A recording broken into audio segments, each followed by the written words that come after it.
डौका सतनामी डौका बना ले वो ए मटमटे हिटूरी। सतनामी डौका बना ले वो ए जग जकी हिटूरी। सूट पहिरहूँ डिजाइनर के अरे सुना साड़ी पहिरहूँ डिजाइनर के ए मटमटी हिटूरी रे। सतनामी डौका बना ले वो ए मटमटी हिटूरी।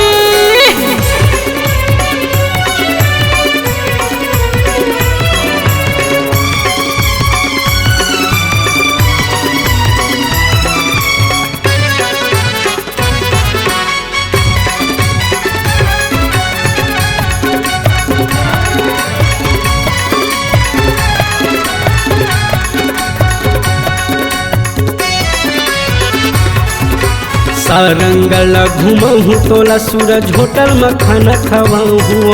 अतवार के सिटी सनीमा में छत्तीसगढ़ी फिल्म देखाऊँ।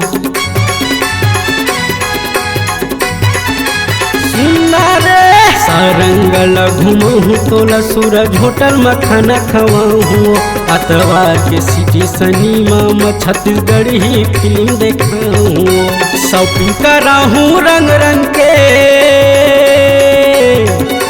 शॉपिंग कराहूँ रंग रंग के उड़ाहूँ पैसा खुलम खुला वो। सतनामी डौका बना ले वो फायदा मरई बे गोरी।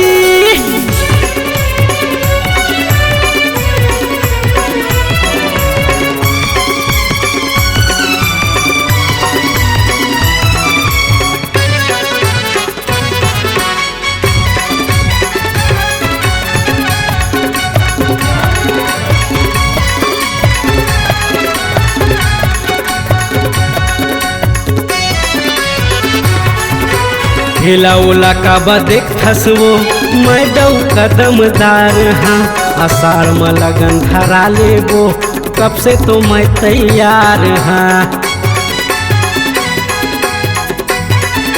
सुना रे ठेला ओला का बदेख थसवो मैं डौका दमदार हाँ। आषाढ़ में लगन धरा लेबो कब से तो मैं तैयार हाँ। गन्ना जूस पिया हूँ मन भर के बादाम शेक पिया हूँ मन भर के खवा हूँ ताजा रसगुल्ला वो। सतनामी डौका बना ले वो फायदा मरई बे गोरी। सतनामी डौका बना ले वो ए मटमटी हिटूरी।